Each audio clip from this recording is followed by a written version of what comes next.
Today is episode 13 with Dr. B. Welcome to the Harness Your ADHD Power podcast.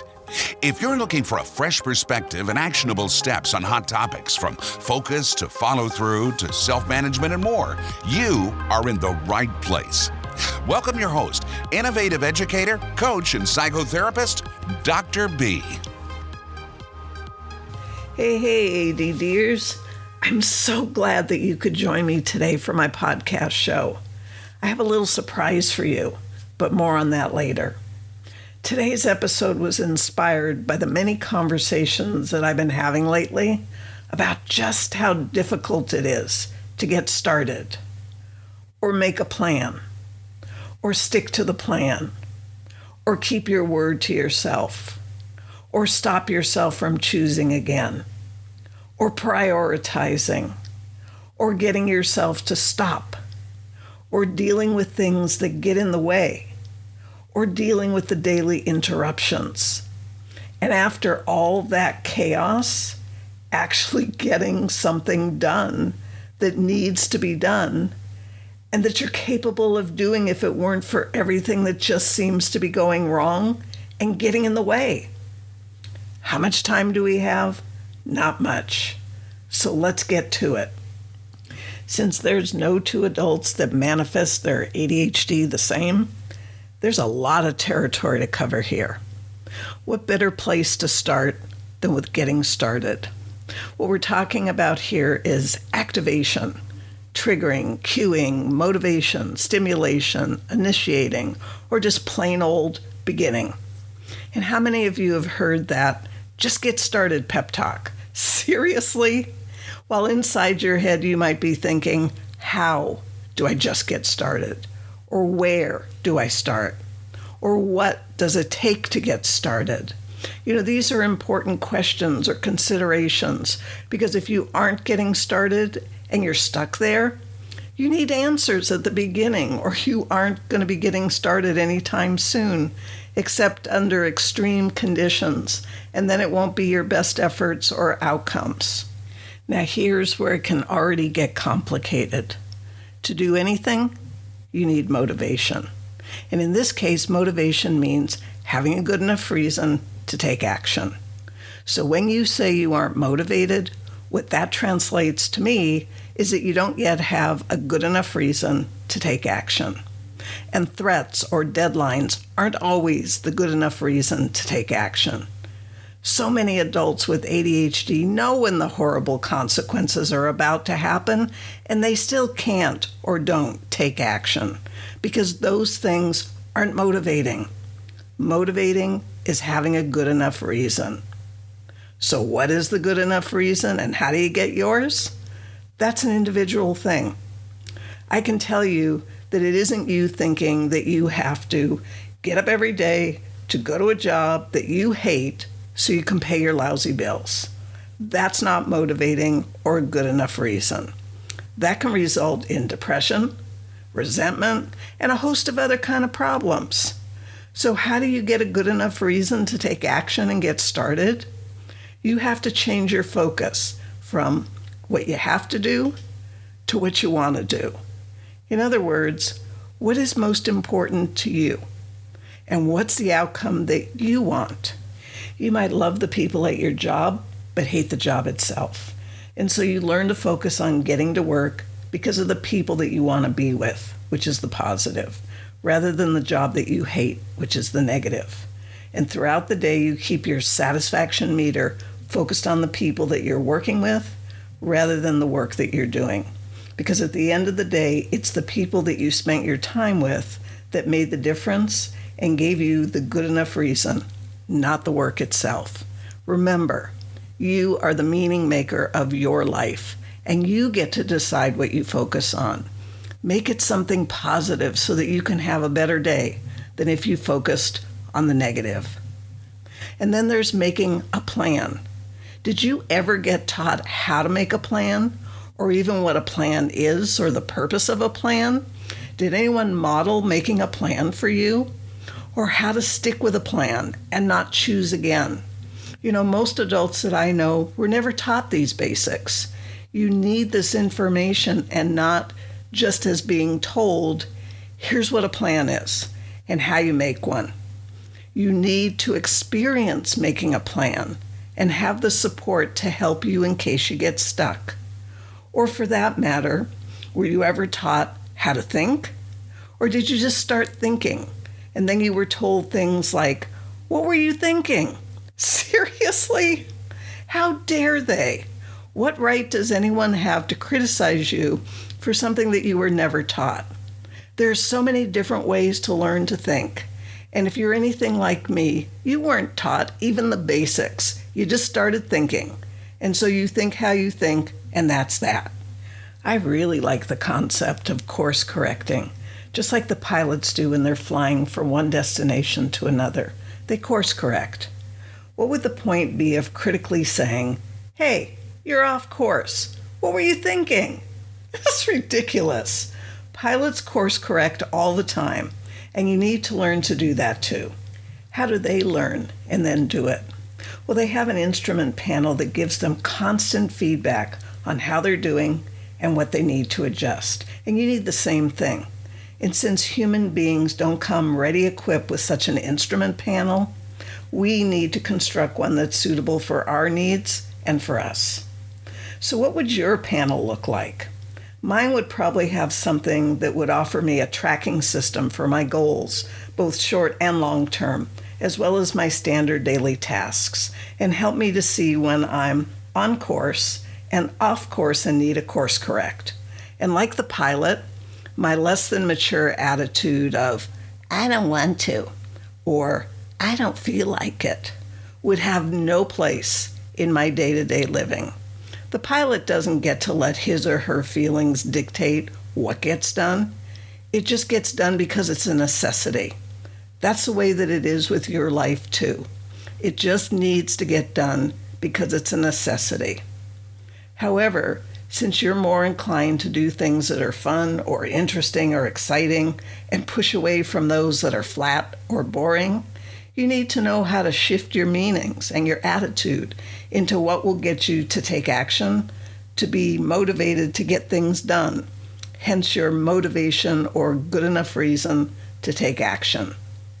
And then there's knowing how to prioritize, meaning which things do you start with? And how are you supposed to determine that? Well, having some criteria to help you make that decision is helpful. Criteria? What's criteria? Well, it's what you use to decide which thing to do first. Here's an example. If you have 10 tasks to do and don't get started because you aren't motivated and can't prioritize and they all look like they're a 10 to you, having some criteria can be helpful. I'd probably start with a question to myself like, of the 10 things that I need to do today, which of those only involve me and which involve other people? I would sort out my list into these two groups first. Let's say that my criteria or guidelines for making decisions today is that I need a low-key day without too much interaction because I'm feeling a bit overwhelmed today and not in the mood to interact with others. And so I look at the list of things that only involve me and I ask next, which of these would be the fastest or easiest for me to take care of? Not which of these should be done first. I don't care about that. I want to know which of these things will be the fastest and easiest to do and complete because I want to win. Something quick to boost my spirits and help me to feel good about taking action. So I make the task that is fastest and easiest my priority because of seeking the win. That's how I prioritized and made it first. I was focused on fastest and easiest first. I might ask the same question again as to what is the next fastest and easiest thing for me to do and complete so that I can get another win. These wins are shifting my mindset and they're raising my spirits and they're keeping me going strong. I'd want to continue to ask the question and take whatever is the next easiest and fastest task to get the win. That's the order or the prioritization list that I generate. In this case, I'm doing the prioritizing as I move along and not before I get started. You know, if I tried to prioritize first, that would be a good way for me to stay stuck unless I could see which is the fastest and easiest, and then the next and the next and the next ahead of time, and list them in that order. And most adults with ADHD don't seem to have that easy of a time with this. I find it easier for me to do it while I'm involved in the process of getting the stuff done. And what about getting yourself to stop? The way I get myself to stop is either by the task or by the time. However, this ties back into keeping your word. And if you haven't mastered that yet, you're going to need to in order to tell yourself something and stick to it. You have to be able to tell yourself that you need to stop, let's say at 9 p.m. at the latest, because you need time to wind down and shift your energy so that you'd be ready to go to sleep by 10 or 10:30. And if you get the, I don't want to stop response, you have to be able to be firm yet loving and compassionate with yourself so that you honor the stopping time and you stop. There's a lot that you'll be needing to learn here and then practice and master before it's as automatic as not stopping. And you can master it if you're willing to learn and be teachable.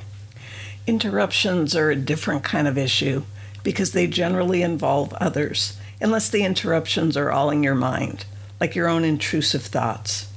If it's other people, there's a big need to set firm boundaries with others. You taught other people how to treat you and respond to you. We all do. They're only doing what you taught them to do and allowed them to do, perhaps for years. They need to know that you've changed how it is that you're going to live your life and what those changes are so they can make the necessary adjustments, or not. No point in not telling them and then getting angry with them for behaving how you've taught them to.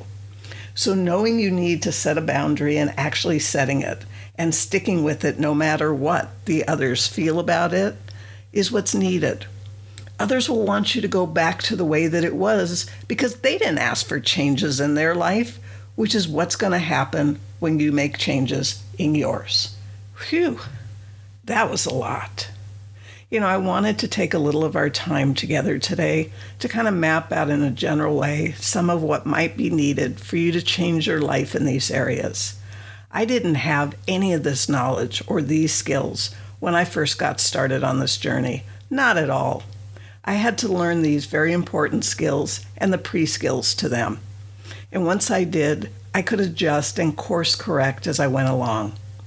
As I've said so many times before, I'm a work in progress just like you. And there are still times when I don't get started when I said that I would, or have a good plan, or stick to the plan, or flake on upholding my boundaries and such. You get the point. It still happens in my life, even though it's so much less often, and I don't get nearly as derailed as I used to. I can get back on track pretty quickly and get things done. And since I wasn't born knowing how to do all these things and hold myself accountable, rather than having that happen from outside of me, and neither were you. So as long as you're teachable, you can learn just like I did. We're getting closer to today's 3 important points with the relevant stories, an action step, and a favorite quote of mine. So let's keep going. In case you've started to tune out or feel flooded, just hearing me talk about what it is that I learned to do, please don't let yourself go there. It doesn't serve you. Sure, it might sound like so much to learn when you hear it all at once, yet you can take all the time that you need to learn what you need to do for you in order to live a less chaotic life. You can always listen to this podcast episode again and take it at your own pace. In fact, you can even take a break while listening today if it's become too much, and make sure that you come back to it a little later today or certainly by tomorrow, and set a reminder if that's what you decide to do. So long as you're open-minded, willing, and teachable, it's not too late to convert your life into one that's less stressful for you and easier to live with. And I hope that you'll keep an open mind to the possibilities that lie ahead. Once you discover what the keys to a less chaotic life are for you, you'll be glad that you stayed willing and open-minded. And while you're getting to those keys, I suggest that you cultivate a lot of compassion and kindness toward yourself, because you're already hurting from all the chaos and trauma that comes with ongoing stress, negative self-talk, or a crabby attitude to boot. And I want you to remember that you are not what you do or don't do. You're more than that. We are not defective or less than as people, as human beings. We're just wired differently.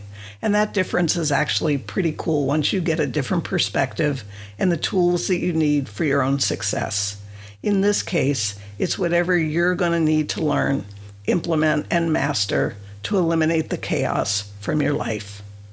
In this episode, I'm going to be taking a look at why it can be so difficult to get it together and keep it together while holding the line with boundaries and everything that you need to do to have a fully functioning life, and what you can do about it, as well as other related issues. And knowing is only the first step. The next step is taking action on what you know to get new results and fine-tune your process and the results as you go along. Remember, course correct. It's a process, so please don't let yourself off the hook here with taking action once, not getting the results that you hope for, and stopping there. Keep going. Today's 3 important points are how you can get yourself activated or get started, how you can learn to prioritize what gets done, how you can set and keep boundaries with others. This podcast is sponsored by Pure Potential with Dr. B. You can head over to drbarbaracohen.com and find the podcast show notes, grade free content from Dr. B, plus programs and services. That's drbarbaracohen.com. Now back to being an adult with ADHD in today's world. It's almost story time, but first, you need a win. You need to remember and acknowledge and celebrate at least one thing that's good about you or has gone right for you today. Just one thing. Perhaps it's folding up and putting away those clean bed sheets that have been sitting on your bed for a week, or changing your hairstyle, or going to a museum that you wanted to go to for years, or deciding to take a vacation this summer since you haven't taken a vacation for years. Whatever you choose is up to you. However, I want you to choose something right now, and I want you to celebrate it, either aloud or to yourself. I want you to have a win and acknowledge that at least one thing has gone right in your day, is right about you, even if you are so thoroughly frozen in chaos and frustrated about whether or not you will ever be able to dig yourself out. Those facts don't take away from the fact that at least one thing has gone right today or is right with you. You are a precious child of the universe and are called a human being, not a human doing, for good reason. You don't have to earn your value. You were born with it. Got it? Good. There's a lot of different reasons why your life is how it is, and I'm going to share 3 stories with you today, as well as talk about your responsibility in this. That's right, your ability to respond, since you're not off the hook here. And I hope that at least one of these stories is going to resonate with you and be of benefit. So let's keep going to our first story. Tim described himself as a slug and that he had 2 speeds, on or off, nothing in between. Once he got started, he seemed to move at a slower pace than many of his friends, which bothered him a lot. But that was better than not moving at all, which is what happened until he got activated or stimulated to move. Tim had suffered from depression for years. He took medication for it, which helped some, but it still cast its shadow over him every single day. And part of Tim's depression had its roots in what's called compassion fatigue. His work life and poor boundaries made him vulnerable to the extreme state of tension and preoccupation with the suffering of those that he was helping and pouring himself into. And this created a secondary traumatic stress for him. So Tim was taking care of others before ever considering his own needs. And when he did consider himself, he was just too tired to do anything for himself. He was also feeling bad that no one seemed to be reciprocating and taking care of him. Hence, he was left feeling kind of empty and unmotivated to care for himself. He was cared out. You know, the 2 biggest problems for Tim were that he wasn't exercising and he wasn't eating well. And he knew that these were important for his well-being and his potential recovery from depression, but he just couldn't get himself activated and excited about doing either one. He had a ton of excuses for why he didn't exercise, why he didn't even go on a daily walk. And he had tons of excuses for why he mostly ate fast foods and just wasn't into cooking healthy for himself. Tim's most common excuses were lack of time and just not seeming to care if he did or he didn't. Tim had woven his depression into his life as something that would be there forever, and he would just not be a person who did very much. It so happened that Tim's medication doctor retired, and Tim's new doctor wanted to take a fresh look at Tim's situation with his ADHD and his depression, both his lifestyle and medication. His doctor strongly recommended that he get involved in a very structured lifestyle where he would be willing to make himself accountable to another person every single day for his foods and his exercise. That he would be willing to call that person every morning at a specified time when he was out on his morning walk and chat for a few minutes, and that he would commit his foods to that person every morning and report back at the end of the day as to how he did. His doctor explained that he wanted to help Tim to piggyback on the energy and motivation of another person until he could break the habit of inertia and come up with his own good enough reasons to get moving and into action. You can only imagine that Tim wasn't all that interested in his new doctor's recommendations. However, a few weeks later, Tim started to have some new physical symptoms that really scared him into taking action. Some background facts. The co-occurrence of depression and ADHD is quite common in adults, especially in adults who aren't diagnosed with ADHD until later in life. It's important to determine whether ADHD or depression is the primary condition that's impacting quality of life. And whatever the primary need is, it needs to be addressed and resolved first, or you could be chasing the problems for years. Depression is a treatable condition, and you have to be willing to participate fully in that treatment. As they say in recovery circles, half measures availed us nothing. So what do you do if you identify with Tim's story? We have 2 more stories before we get to the action steps. Transitioning to our next story. Rose had never learned how to prioritize at home or at work, and it cost her dearly over the years, both in lost jobs and angry loved ones. Everything looked like a 10 to Rose, urgent, and had to be done now. It's kind of like working on a jigsaw puzzle where all the parts are the same color, and there's hundreds of them. Where do you start? With the jigsaw puzzle, you could try starting around the edges and see if you could fit the pieces together that way and make the frame first. But after that, who knows? Rose didn't understand why she couldn't get things done and just do whatever she decided was the priority, whether it was or not. She figured that eventually she'd get things done, even if she did them out of order. Part of the problem for Rose wasn't just the prioritizing, but being willing to keep her word, no matter what. She just couldn't get herself to do that because the immaturity of her mindset kept letting her choose again and again when she didn't feel like it or wasn't in the mood. She'd been made to do things since she was a kid, and now, as an adult, she just couldn't make herself do anything. It's as if a part of her had decided that no one gets to tell her what to do, including Rose. This is a bad setup for Rose because she needs to be able to tell herself what needs to be done and then follow through. The pre-skill or the pre-step here is maturity. Since Rose was given responsibilities far beyond her years as a child, she just wasn't interested in all those responsibilities now that she was an adult and responsible for herself. She felt that she'd already put in more than should be expected to be responsible for others. She had nothing left for herself. Some background facts. Maturity is not about the things that we do, but rather about who it is that we become who does those things. Maya Angelou says it nicely. Most people don't grow up. Most people age. They find parking spaces honor their credit cards, get married, have children, and call that maturity. What that is aging. Issues with immaturity are a real problem for adults with ADHD.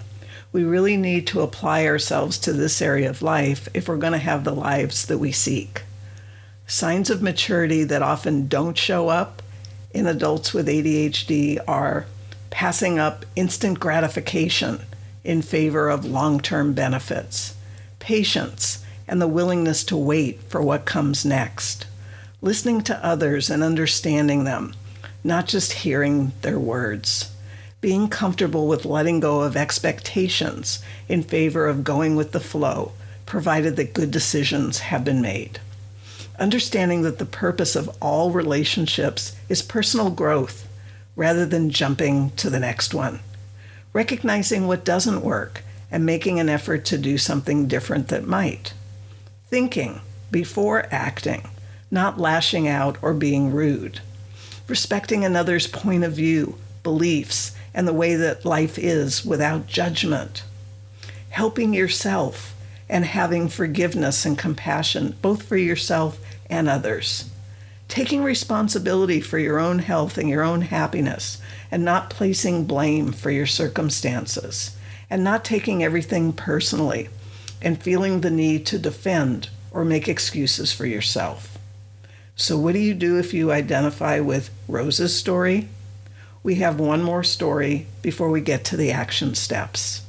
Transitioning to our next story. Irma was constantly feeling like she was overbooked. She even felt that she had overbooked herself time and time again. Part of the problem was that she didn't know how long things took for her to do. And if they ended up taking longer than she felt they should, she got angry. So in a sense, she did overbook herself because she wasn't willing to accept how long things actually took for her. Another problem was that Irma had very weak boundaries with herself and other people.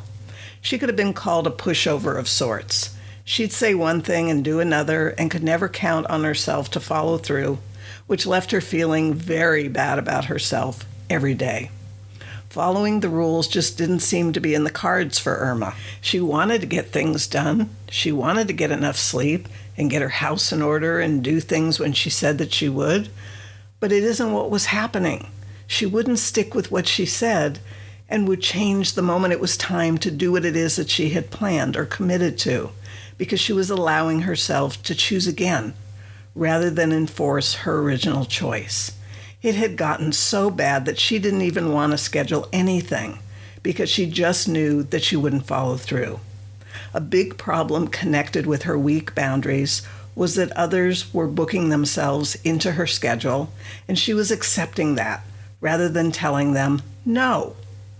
What it seemed like Irma was lacking was someone to stand up for her and defend her, which is exactly what she didn't have during her childhood years. There was no one telling others that they couldn't treat her the way that they were doing, that it was unacceptable. She didn't have that modeled for her, so she could learn to internalize that as she grew older and do it for herself. Not having learned how to be assertive and stand up for herself and her needs, Irma appeared somewhat passive-aggressive, where she resisted the demands of others as well as her own demands on herself, as her attempt to avoid direct confrontation. So instead, she procrastinated, felt sorry for herself, and misplaced important materials, which only further made her feel bad about herself. Some background facts.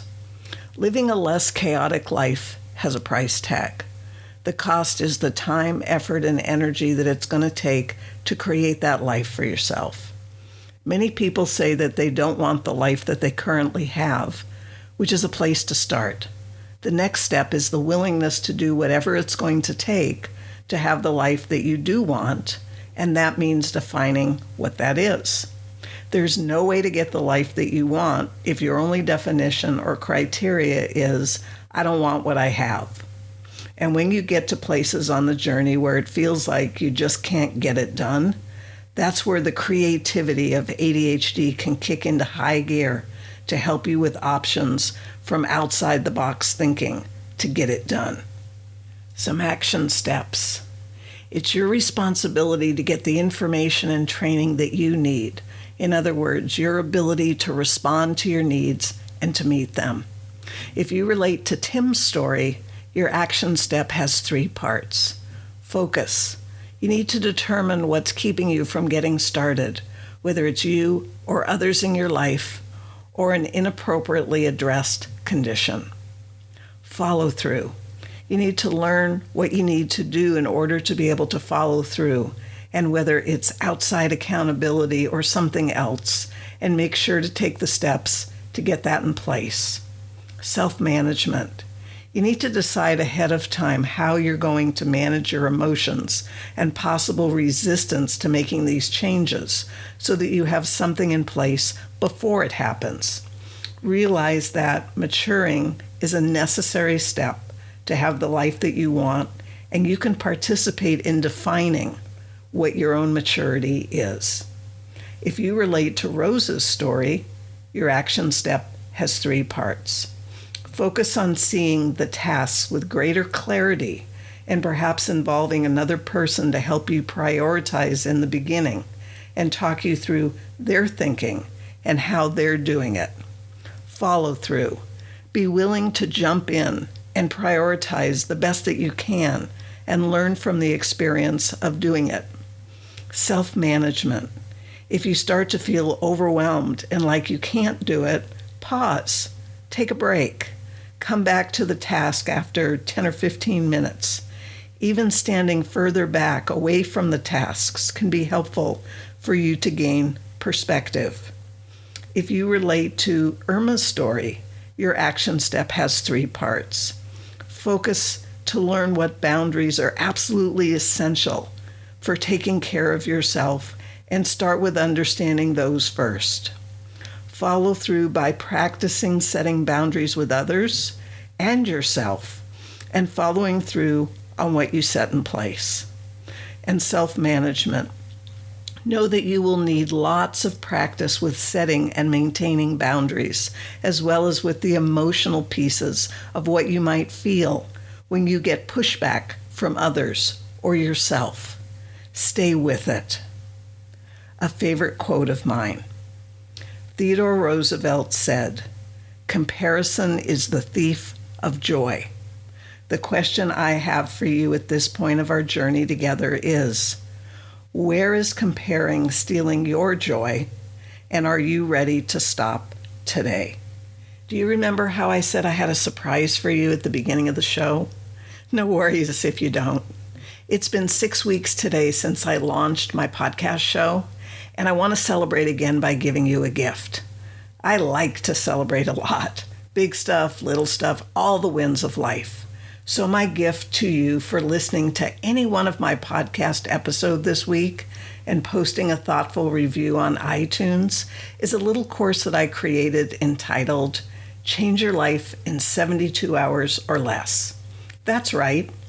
If I'm going to ask you to do something for me so I can be my best for you, I feel it's only right that I give you a gift as my thank you for you taking action. Seriously, here's your bonus action step. Write a thoughtful review on iTunes and take a screenshot of it before you click the submit button.